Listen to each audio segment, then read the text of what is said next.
Tes, tes. Assalamualaikum. Assalamualaikum.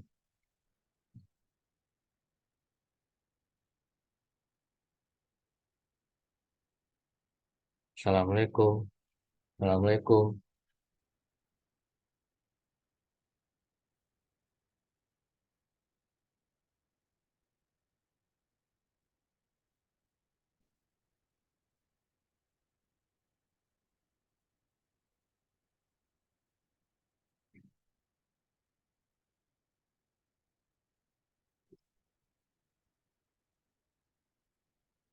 Assalamualaikum.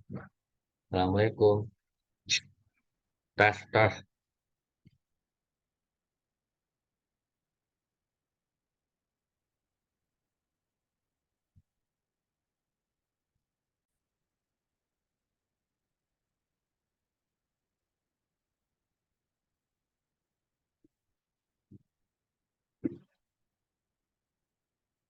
Assalamualaikum warahmatullahi wabarakatuh.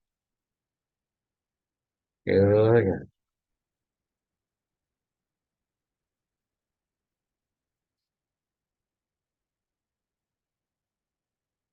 Assalamualaikum. Assalamualaikum.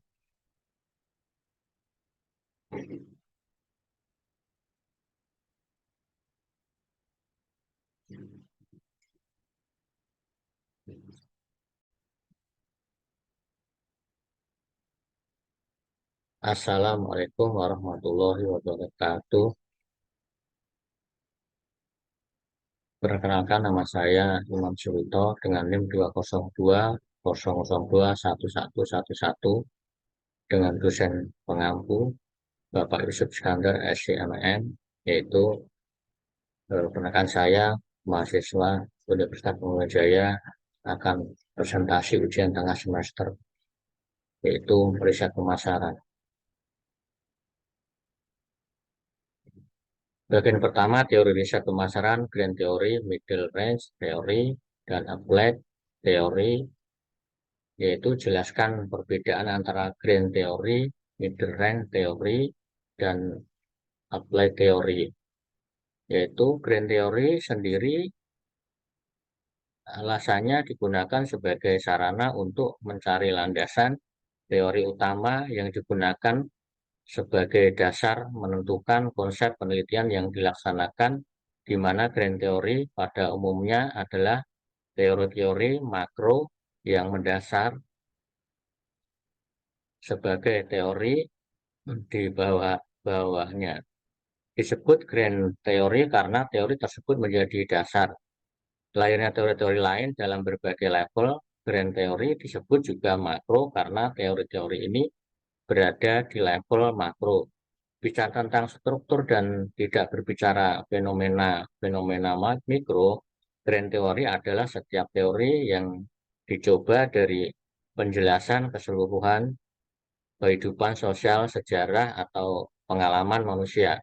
Pada dasarnya berlawanan dengan empirisme, positifisme, atau pandangan bahwa pengetahuan hanya mungkin dilakukan dengan mempelajari fakta-fakta masyarakat dan fenomena. Lalu middle theory, di mana teori tersebut berada pada level meso atau level menengah yang fokus kajiannya makro dan juga mikro. Middle range teori merupakan teori yang digunakan untuk menghubungkan pemisah antara hipotesis terbatas dari studi empirisme dan juga teori besar atau grand teori yang abstrak. Ada yang mengatakan bahwa middle range teori ini merupakan teori yang belum bisa kita percaya kebenarannya. Akan tetapi diperlukan untuk pembangunan hipotesis yang ada di dalam penelitian sampai dibutuhkan usaha sistematis untuk mengembangkan teori gabungan yang akan menjelaskan mengenai semua penelitian yang serupa. Applied teori adalah suatu teori yang berada di level mikro dan siap untuk diaplikasikan dalam konseptualisasi. Kemudian, tunjukkan langkah-langkah praktis untuk mencari teori-teori tersebut dalam literatur pemasaran, yaitu tentukan tingkatan teori yang Anda cari. Kemudian langkah pertama adalah menentukan tingkatan teori yang Anda cari, apakah Anda mencari grand teori, middle range teori, atau applied teori. Jika Anda tidak yakin, Anda dapat membaca artikel atau buku teks yang membahas. Kemudian tentang teori pemasaran, untuk mendapatkan pemahaman yang lebih baik tentang perbedaan antara ketiga tingkatan teori tersebut, yaitu lakukan pencarian literatur. Setelah Anda menentukan tingkatan teori yang Anda cari, Anda dapat mulai melakukan pencarian literatur. Anda dapat menggunakan mesin pencari seperti Google Scholar untuk mencari artikel ilmiah atau buku teks tentang pemasaran. Anda juga dapat menggunakan perpustakaan untuk mengakses jurnal ilmiah dan buku teks. Kemudian pertimbangkan kata kunci yang relevan. Saat melakukan pencarian literatur, penting untuk mempertimbangkan kata kunci yang relevan. Kata kunci ini dapat membantu Anda menemukan artikel atau buku teks yang tepat beberapa kata kunci yang relevan untuk grand teori, middle range teori, dan applied teori dalam literatur pemasaran antara lain, yaitu grand teori, teori pemasaran, paradigma pemasaran, perspektif pemasaran, kemudian middle range teori, model pemasaran, konsep pemasaran, proposisi pemasaran. Kemudian applied teori, strategi pemasaran, taktik pemasaran, teknik pemasaran. Lalu baca abstrak dan judul artikel atau buku teks. Setelah Anda menemukan beberapa artikel atau buku teks yang relevan, bacalah abstrak dan judulnya untuk mendapatkan gambaran umum tentang kontennya. Abstrak biasanya memberikan ringkasan singkat tentang isi artikel atau buku teks, sedangkan judul biasanya memberikan petunjuk tentang topik yang dibahas. Baca artikel atau buku teks secara keseluruhan, yaitu setelah Anda membaca abstrak dan judul, Anda dapat mulai membaca artikel atau buku teks secara keseluruhan. Perhatikan apakah artikel atau buku teks tersebut membahas grand teori, middle range teori, atau applied teori. Jika iya, catat informasi penting dari artikel atau buku teks tersebut. Kemudian klarifikasikan teori yang Anda temukan. Setelah Anda menemukan beberapa teori yang relevan, Anda dapat mulai mengklasifikasikannya berdasarkan tingkatannya. Anda dapat membuat tabel atau daftar untuk mencatat informasi penting tentang teori tersebut, seperti judul artikel atau buku teks, nama penulis, dan tahun publikasi.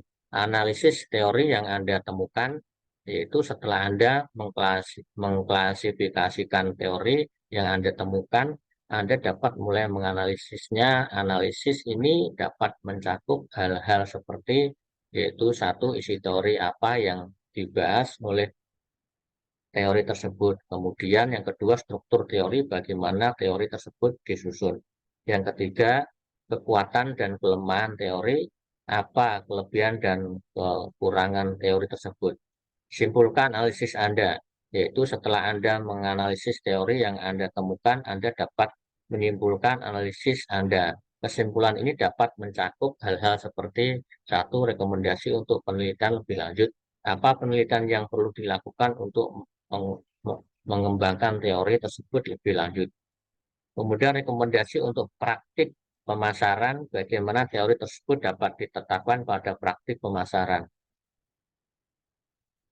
Bagian kedua, penentuan definisi dan dimensi indikator, berikan panduan tentang bagaimana menentukan definisi konsep dan dimension atau indikator dalam konteks riset pemasaran.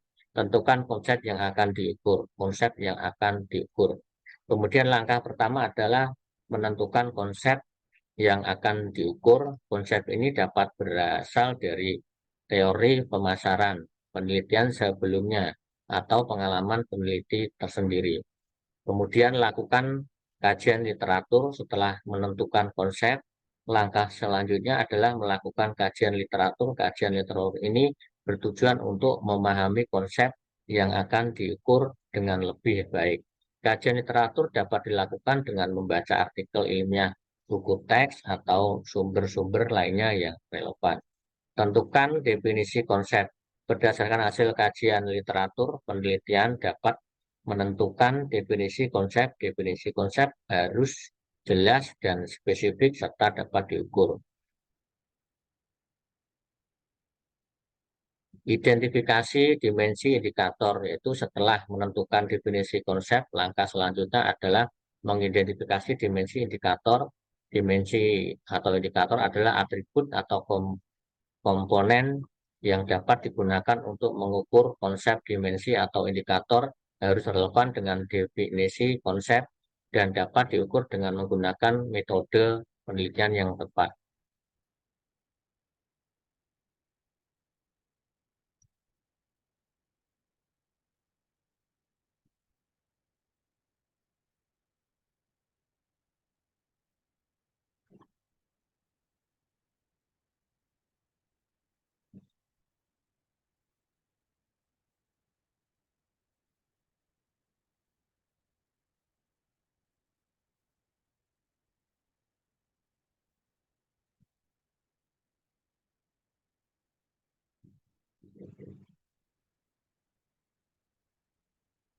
Lalu bagian ketiga, pembuatan kuesioner dan pernyataan.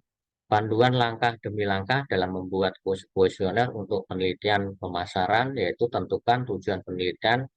Langkah pertama adalah menentukan tujuan penelitian, apa yang ingin Anda pelajari dari penelitian ini. Tujuan penelitian akan membantu Anda dalam menentukan pertanyaan yang akan ditanyakan dalam kuesioner. Tentukan populasi sasaran. Siapa yang akan Anda tanyakan kuesioner? Populasi sasaran akan membantu Anda dalam menentukan desain kuesioner seperti format dan panjang kuesioner. Lalu tentukan variabel penelitian apa yang ingin Anda akui. Variabel penelitian akan membantu Anda dalam menentukan pertanyaan yang akan ditanyakan dalam kuesioner.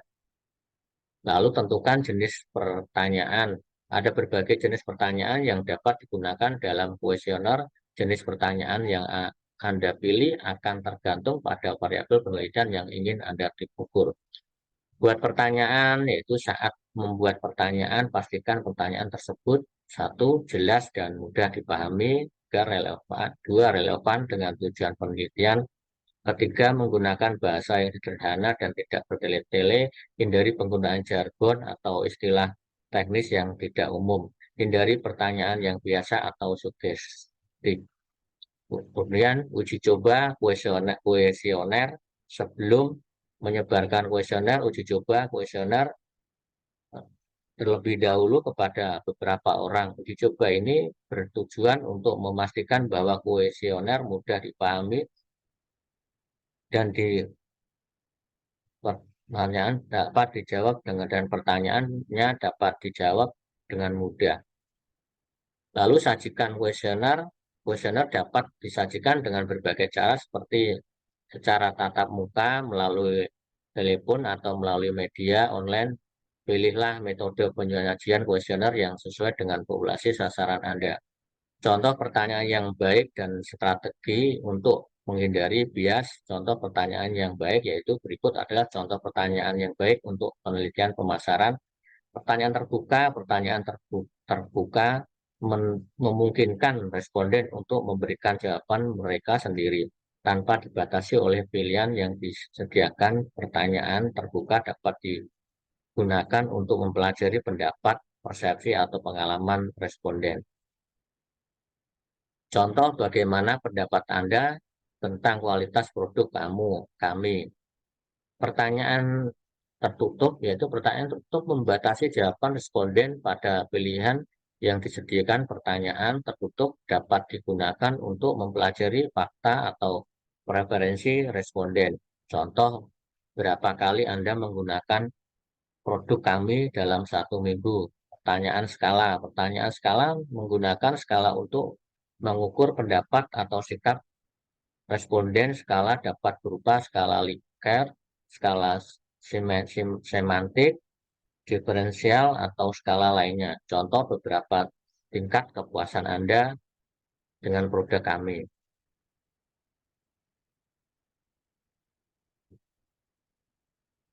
Bagian 4, analisis deskriptif menggunakan SPSS Excel, yaitu tunjukkan cara menggunakan SPSS Excel untuk menganalisis deskriptif data riset pemasaran. Langkah-langkah menggunakan SPS untuk menganalisis deskriptif data riset pemasaran. Import data ke SPSS. Data dapat diimpor ke SPSS dalam beberapa format seperti CSV, TXT, atau XLS. Tentukan variabel yang akan dianalisis. Variabel yang akan dianalisis dapat berupa variabel kuantitatif atau variabel kualitatif. Lakukan analisis deskriptif SPSS menyediakan berbagai teknis analisis deskriptif seperti ukuran pemusatan data, min, median, modus, ukuran penyebaran data, range, interquartile, range, target, deviation, ukuran bentuk data, economist, kurtosis, atau ukuran hubungan data, korelasi, regresi. Lalu berikut ada contoh analisis deskriptif data riset pemasaran menggunakan SPSS. Misalkan kita memiliki data tentang kepuasan pelanggan terhadap suatu produk. Data tersebut terdiri dari 100 responden dengan skala kepuasan 1/5 dengan satu mewakili sangat tidak puas dan 5 mewakili sangat puas. Untuk melakukan analisis deskriptif data tersebut kita dapat menggunakan langkah-langkah berikut, yaitu 1. Import data ke SPSS. Buka SPSS, klik menu file, open data, pilih file data yang ingin diimpor, klik open. Lalu tentukan variabel yang akan dianalisis, buka jendela data view. Variabel yang akan dianalisis adalah variabel kepuasan. Lakukan analisis deskriptif, klik menu analis, deskriptif, statistik, deskriptif, pindahkan variabel kepuasan kotak variabel, klik OK. Selain menggunakan SPSS, kita juga dapat menggunakan Excel untuk analisis deskriptif data riset pemasaran. Langkah-langkahnya adalah sebagai berikut.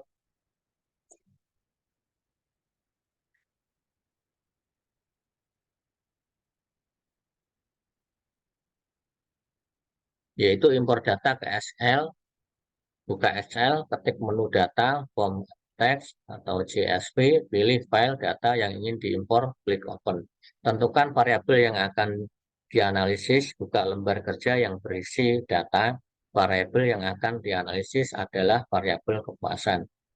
Lalu ketiga, lakukan analisis deskriptif, klik menu data, lalu data analisis, lalu deskriptif statistik, kemudian pindahkan variabel kepuasan ke kotak input range, kemudian pilih summary statistik, klik OK.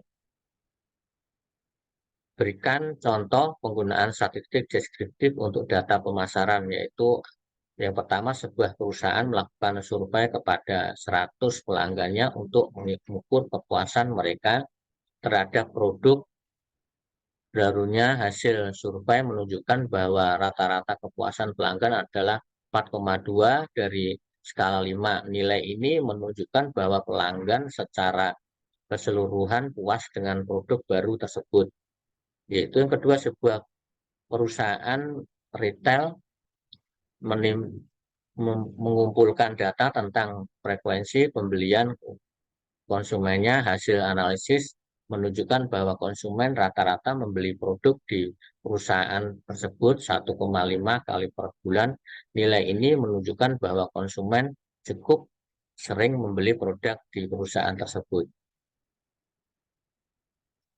Lalu sebuah perusahaan jasa pemasaran mengumpulkan data tentang tingkat pertumbuhan penjualannya selama 5 tahun terakhir. Hasil analisis menunjukkan bahwa tingkat pertumbuhan penjualan rata-rata ada 10% per tahun. Nilai ini menunjukkan bahwa perusahaan tersebut mengalami pertumbuhan penjualan yang cukup pesat. Bagian 5, penggunaan SMOT PLS untuk analisis, yaitu jelaskan cara menggunakan SMOT PLS untuk mengukur validitas dan relativitas konstruk. Validitas konstruk adalah seberapa baik suatu konstruk dapat diukur oleh indikatornya.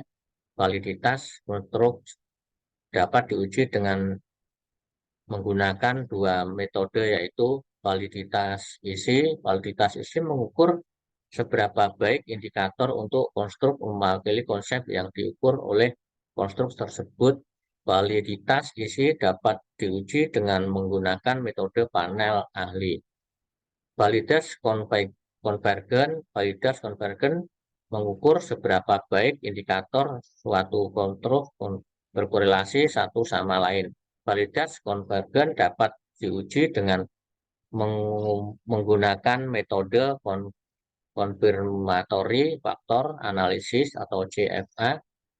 Reliabilitas konstruk adalah ukuran seberapa konsisten suatu konstruk diukur oleh indikatornya. Reliabilitas konstruk dapat diuji dengan menggunakan dua metode, yaitu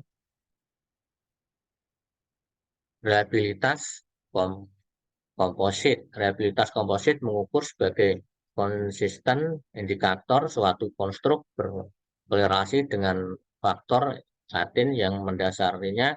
Reliabilitas komposit dapat dihitung dengan menggunakan metode composite reliability CR atau CR. Reliability alpha convex atau reliabilitas alpha Cronbach mengukur sebagai konsisten indikator suatu konstruk berkorelasi satu sama lain. Reliabilitas alpha Cronbach dapat dihitung dengan menggunakan metode Cronbach alpha. Langkah-langkah menggunakan SMOT PLS untuk mengukur validitas dan reliabilitas konstruk.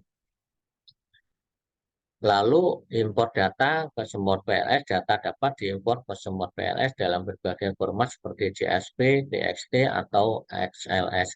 Tentukan variabel penelitian. Variabel penelitian adalah variabel yang ingin diukur validitas dan reliabilitasnya. Tentukan indikator konstruk. Indikator konstruk adalah pertanyaan atau pernyataan yang digunakan untuk mengukur suatu konstruk. Yang keempat, buat model struktural. Model struktural adalah model yang menggambarkan hubungan antara konstruk dalam penelitian. Lakukan analisis CFA. Analisis CFA digunakan untuk menguji validitas konvergen dan reliabilitas konstruk. Contoh penggunaan SMOT PLS untuk mengukur validitas dan reliabilitas konstruk. Misalkan kita ingin mengukur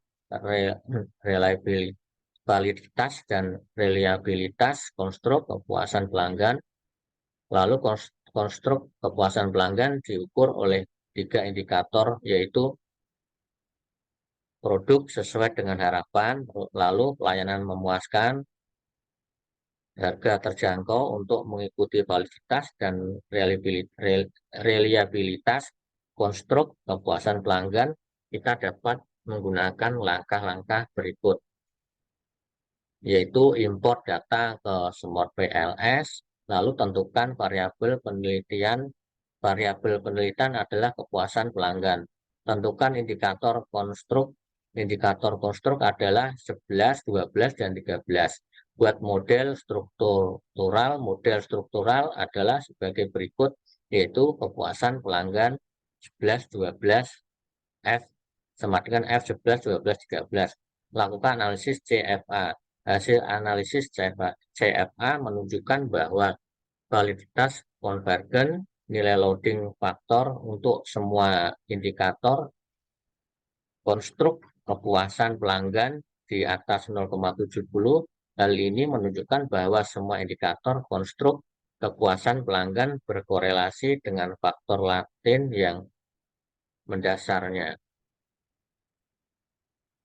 Lalu reliabilitas komposit, nilai komposit reliability untuk konstruk kepuasan pelanggan adalah 0,80. Hal ini menunjukkan bahwa konstruk kepuasan pelanggan konsisten diukur oleh indikatornya. Berdasarkan hasil analisis tersebut dapat disimpulkan bahwa konstruk kepuasan pelanggan memiliki validitas dan reliabilitas yang baik. Kemudian demonstrasi langkah-langkah untuk menguji hipotesis dengan SMOD PLS. Langkah-langkah untuk menguji hipotesis dengan SMOD PLS adalah import data ke SMOD PLS.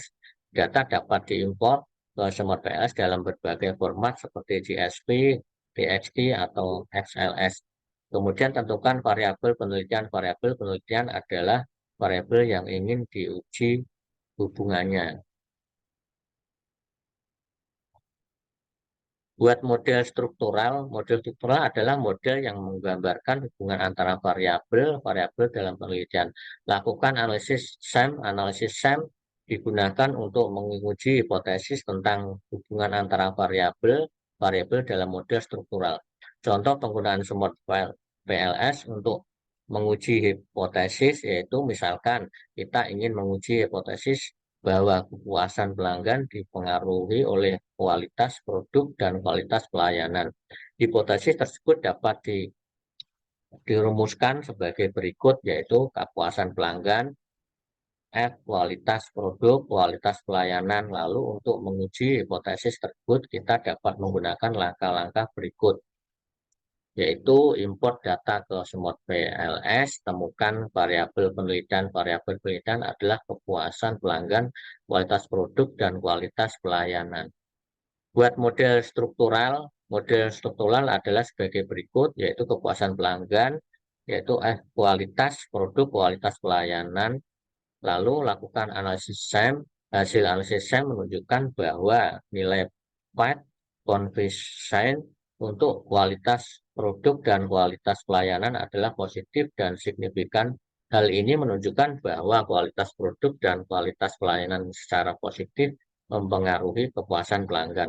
Lalu nilai R square untuk kepuasan pelanggan adalah 0,60.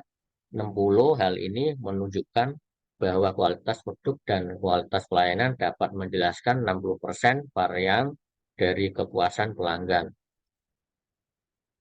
Berdasarkan hasil analisis tersebut dapat disimpulkan bahwa hipotesis bahwa kepuasan pelanggan dipengaruhi oleh kualitas produk dan kualitas pelayanan diterima.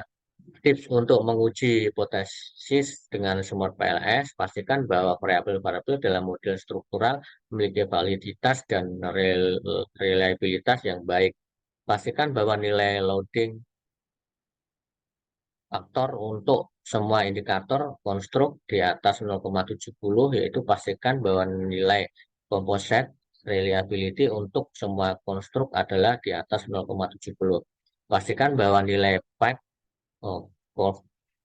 koefisien untuk semua hubungan antara variabel-variabel dalam model struktural adalah positif atau negatif dan signifikan. Lalu pastikan bahwa nilai R squared untuk variabel di,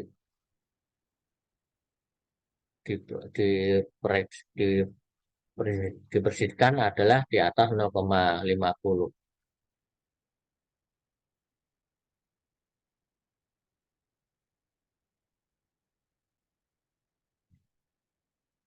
Lalu bagian 6, interpretasi data hasil riset.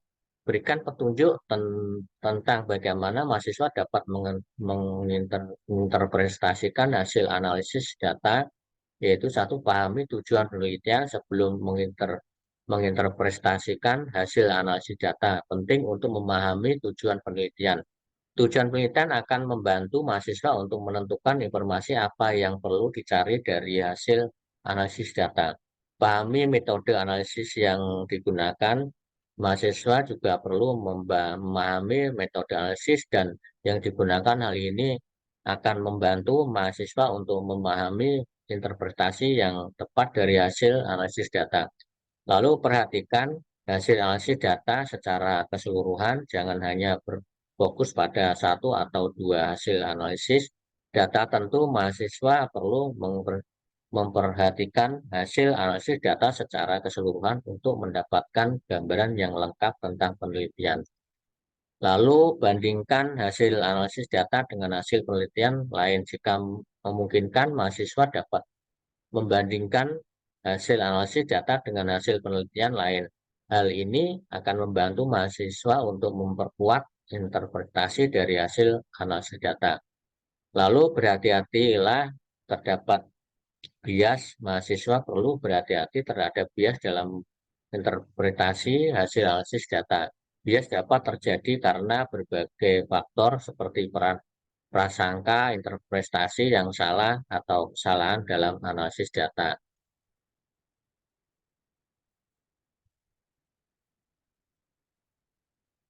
Lalu contoh cara menjelaskan semua secara efektif, mulailah dengan memberikan gambaran umum tentang temuan Anda. Dalam hal ini, Anda dapat mengatakan bahwa rata-rata kepuasan pelanggan terhadap produk baru tersebut adalah 4 dari skala 5. Bandingkan temuan Anda dengan temuan penelitian lain. Jika memungkinkan, Anda dapat membandingkan temuan Anda dengan temuan penelitian lain yang serupa. Hal ini akan membantu untuk memperkuat temuan Anda. Jelaskan implikasi dan temuan Anda, apa makna temuan Anda bagi perusahaan pemangku kepentingan lainnya.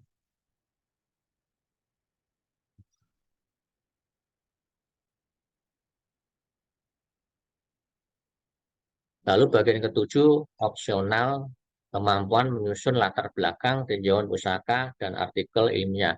Berikan petunjuk dalam penyusun latar belakang, tinjauan pustaka, dan artikel ilmiah dalam konteks riset pemasaran. Latar belakang, yaitu latar belakang adalah bagian dari artikel ilmiah yang menjelaskan pentingnya penelitian yang dilakukan. Latar belakang harus mencakup penjelasan tentang masalah yang dibahas, pentingnya masalah tersebut, dan kontribusi yang diharapkan dari penelitian.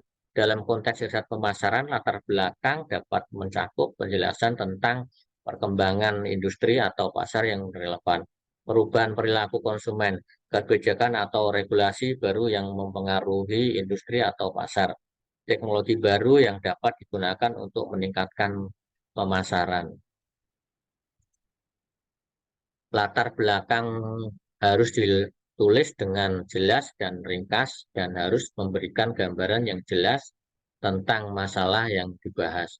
Latar belakang juga harus menunjukkan bahwa penelitian yang dilakukan memiliki relevansi dan kontribusi yang jelas. Tinjauan tinjauan pustaka adalah bagian dari artikel ilmiah yang meninjau literatur yang relevan dengan penelitian yang dilakukan.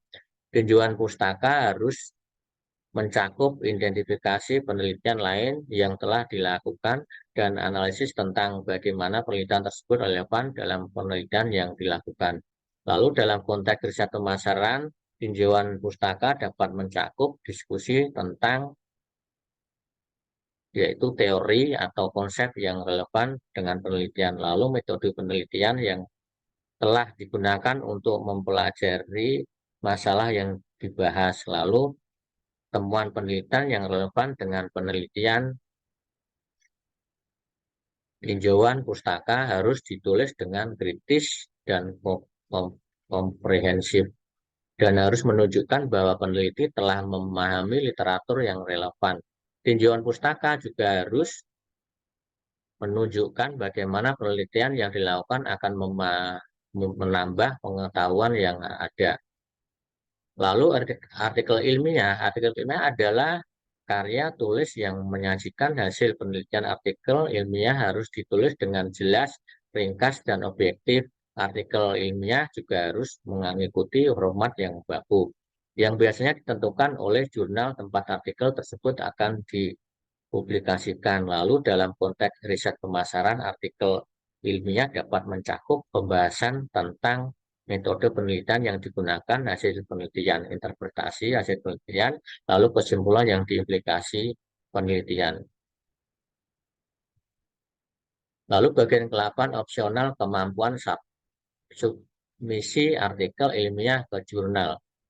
Berikan petunjuk langkah-langkah untuk menyusun dan mengajukan artikel ilmiah ke jurnal riset pemasaran. Satu, pilih jurnal yang tepat. Kedua, langkah pertama adalah memilih jurnal yang tepat untuk menerbitkan artikel Anda. Pilih jurnal yang sesuai dengan bidang penelitian Anda dan yang memiliki reputasi yang baik. Anda dapat mencari jurnal riset pemasaran di internet atau bertanya kepada dosen atau peneliti yang Anda kenal. Lalu pahami persyaratan jurnal. Setelah Anda memilih jurnal, bacalah persyaratan jurnal tersebut dengan cermat. Setiap jurnal memiliki persyaratan yang berbeda-beda seperti format penelitian, panjang artikel, dan jenis penelitian yang diterima. Pastikan bahwa artikel Anda memenuhi semua persyaratan tersebut. Rumuskan ide penelitian. Lalu langkah selanjutnya adalah merumuskan ide penelitian Anda. Ide penelitian Anda harus orisinal dan memiliki relevansi dengan bidang pemasaran. Anda juga perlu menentukan metode penelitian yang akan Anda gunakan. Lalu lakukan penelitian. Setelah Anda memiliki ide penelitian, Anda perlu melakukan penelitian untuk mengumpulkan data. Data dapat dikumpulkan dengan berbagai metode seperti survei, eksperimen, atau analisis data sekunder, lalu analisis data. Setelah Anda mengumpulkan data, Anda perlu menganalisis data tersebut untuk menemukan hasil penelitian Anda. Analisis data dapat dilakukan dengan berbagai metode seperti statistik, deskriptif, statistik inferensial, atau analisis kualitatif. Lalu tulis artikel ilmiah. Setelah Anda memiliki hasil penelitian, Anda perlu menulis artikel ilmiah untuk menyajikan hasil penelitian tersebut. Artikel ilmiah harus ditulis dengan jelas, ringkas, dan objektif. Lalu lakukan revisi.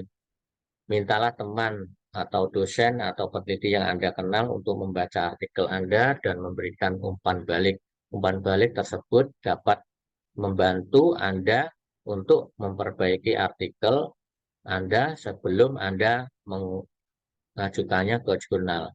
Lalu ajukan artikel ilmiah. Setelah Anda melakukan revisi, Anda dapat mengajukan artikel ilmiah Anda ke jurnal. Proses pengajuan artikel ilmiah biasanya melibatkan beberapa tahap seperti pengisian formulir, pengiriman artikel, dan pembayaran biaya penerbitan.